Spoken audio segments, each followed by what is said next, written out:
کہ نوجوانی تک کہ یہ ان کی نوکری وغیرہ جتنا تاریخ میں ذکر ہے ہم نے اس کا ذکر کر دیا.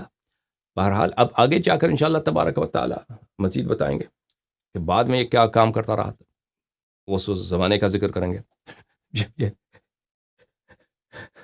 اس کی دوسری بھی مصروفیات تھی. ٹھیک ہے نا. لیکن وہ انشاءاللہ کل، کیونکہ 2 گھنٹے ہم تقریر کر چکے ہیں، مزید بات کریں تو 3-3.5 گھنٹے بن جائیں گے. وہ زیادہ ہو جائے گا میری تقریر، اور مجھے بخار ہو جائے گا سر پہ. اتنا کافی ہے. گلا بھی ابھی تک صحیح نہیں ہے اتنا. تو ابھی آپ کے فون کالز لیتے ہیں عزیزوں.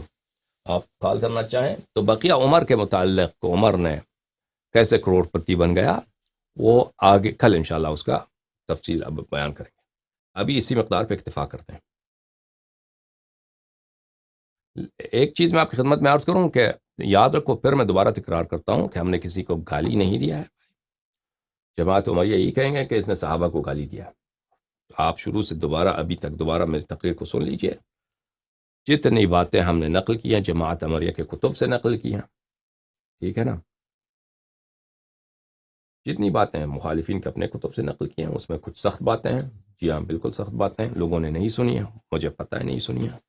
عمر کے متعلق بہت سی باتیں ہیں جو جماعت عمریہ کے عوام بلکہ ان کے علماء بھی نہیں جانتے. ان باتوں کو ہم نے اپنے کتب سے نہیں، مخالفین کے کتب سے نقل کیا ہے. ٹھیک ہے نا.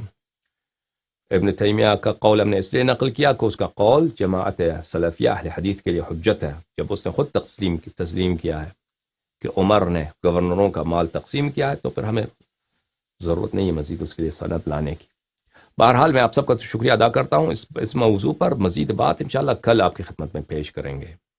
آپ کے فون کالز کا جواب دیتے ہیں.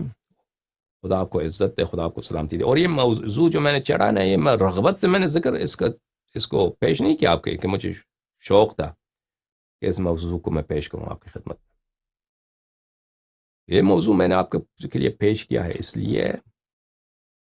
لیے کہ خود مخالفین ہمیں جینے نہیں دیتے. وہ خدا کے پنگا لیتے ہیں.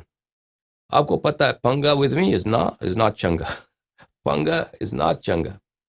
پنگا لیتے ہیں کہ بھائی عمر کا ثابت کرو کہ اس نے چوری کیا. تو پھر ہمیں ثابت کرنا ہوگا کہ وہ شروع سے ایک فقیر آدمی تھا، پھر بعد میں کروڑ پتی بن گیا. تو ثابت کرنا پڑے گا نا. یہ جب آپ پنگا لیتے ہیں تو پھر برداشت کرو، جواب بھی برداشت کرو.